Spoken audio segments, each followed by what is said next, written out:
In this video, I want to give you guys another update on the PlayStation 5 achieving record launch month unit and dollar sales for a game console in the United States. This is breaking the record that was previously held by the PlayStation 4, so we'll go over that. And CyberPunk 2077 just released. Maybe to the dismay of a lot of people, it's not the best game in the world, especially on the PlayStation 4, but it is going to be getting more content, so we'll be talking about that in just a little bit. Okay, starting things off, the November 12th release PlayStation 5 obviously sold incredibly well. The demand completely superseded the supply. Like, the supply and demand ratio is just completely whack. The console is still going for incredibly high prices right now on eBay. I would not pay those prices. Just wait. Do you need to play Demon's Souls Remake that badly? You don't right now, so just wait. However, the console has sold incredibly well, achieving the highest launch month unit and dollar sales for video game hardware in the United States, according to NPD numbers released today. The records were previously held by the November 2013 release PlayStation 4, which also had an incredible amount of demand that superseded the supply, however, not to the scale of the PlayStation 5. Xbox Series X and Xbox Series S, on the other hand, launched on November 10th, debuted lower than its November 2013 release predecessor, Xbox One. Kind of interesting to assess that. Both new consoles launched during the COVID-19 pandemic, so obviously stock wasn't at its highest level, and if the stock was at a level where the demand could be met, the consoles would have sold so much better. You also have to ascertain the element of FOMO and how much did that factor into the demand of the console. All of those elements you have to weigh in, but that's a lot of what ifs in that scenario. Also announced, Switch was the highest selling console in the month of November at 1.35 million units. Obviously, Switch does have an incredibly high demand still. Earlier this year when COVID-19, really started off, the Nintendo Switch was super hard to get around the time of Animal Crossing's release, and now there's still that high demand and the supply is at a much better level than the PlayStation 5 or the Xbox Series at this stage of the game, so the Switch continues to sell incredibly well, and I expect that to continue into next year as we get more games on the Switch and everything like that. That's why I really think the PlayStation 5, Xbox Series, and Nintendo Switch, if you combine the sales of all of those platforms, this generation is going to be the most successful generation ever.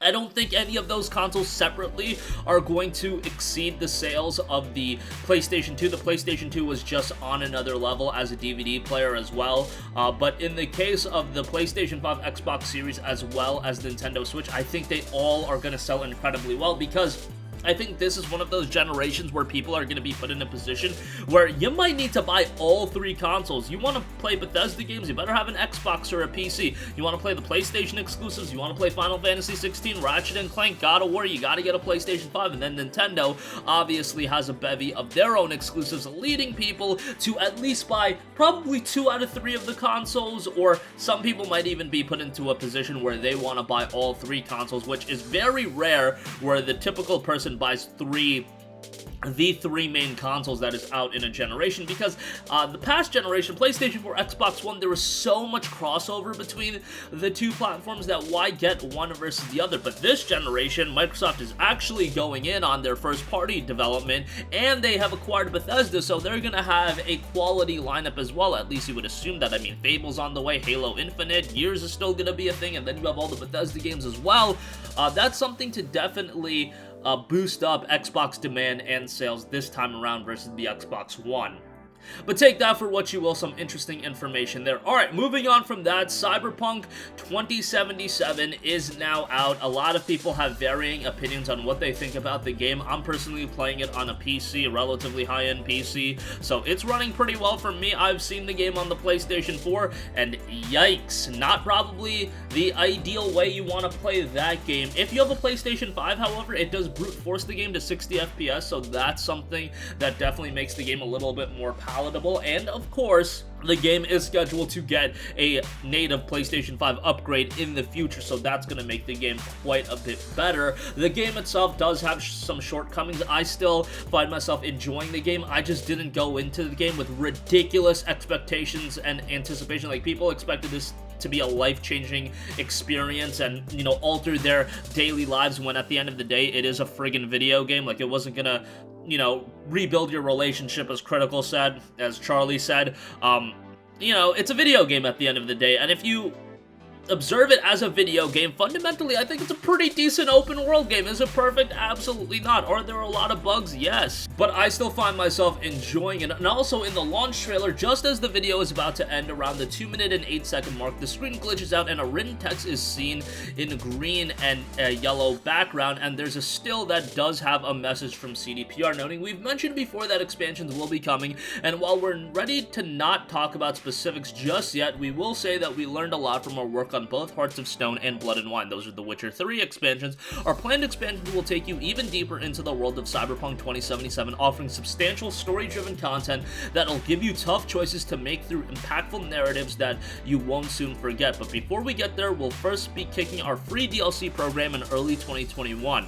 Just like with The Witcher 3, expect an assortment of free DLC packs to begin hitting Night City, dropping a bunch of cool stuff that'll inject even more life into the world of the dark future. We hope that you're looking forward to them. CyberPunk 2077 is out right now, and if you have a decent PC, I would recommend it on there. PlayStation 5 series, it's probably pretty good on there as well. I'm going to continue to play the game on PC. A buddy of mine actually completed the game, and he was just going off on the game last night to me, and he told me that he beat the game in 10 hours, which was obviously rushing through the main story, because I have put about 8 hours into the game, and the portion of the game that I'm up to, he told me that it took him 2 hours to get to that portion of the game, so figure that one out. Obviously, he's rushing through the game, and yes, if you rush through the game, by all accounts, this game is not that lengthy. It's not going to be a 100-hour RPG, and it seems like it's a considerably shorter than the main story of The Witcher 3. The main story of Witcher 3 is rather long, and I just started another playthrough of The Witcher 3, actually. And I'm still in the super early portion of that game, and I put probably 6-7 hours into that game, and I got a long ways to go on that. So Cyberpunk does feel like it's going to be quite a bit shorter, but there's a lot of additional content, a lot of side content. It's not the best game in the world. It's not this life-changing experience. It's not this game that, you know, is going to be the game that you remember for decades on end. It's just another video game. I know CDPR has this aura at this point where any game that they're going to put out is going to have a microscope attached to it, and Cyberpunk has been having this build, this build-up since 2011, and it was going to be hard to just achieve the grandiose expectations. I think it's a pretty decent little game. Is it my game of the year? Probably not. It's probably not even in my top 3 to 5 games of the year, but I like the game. Was it worth $60? Yeah, I think it was worth $60. But that's just my opinion, and that's going to conclude this video. Again, PlayStation 5 continuing to achieve record numbers in Cyberpunk 2077. If you guys are playing it, let me know your thoughts. Are you playing it on PS4, PS5? Definitely interested to hear your guys' takes. That's going to wrap up this one. Sound off with all of your thoughts in the comments section down below. Thank you for watching, and goodbye. Hey guys, we hope you enjoyed the video, and if you did, make sure to hit the subscribe button, and if you're already subscribed, do us a favor and hit the bell icon. This way you'll be notified whenever we post a new video. That's the best way to keep up with all of our uploads, and we usually try to upload 2 videos a day. And with the bell icon hit, you'll be notified whenever we do upload a video. As always, thanks for watching.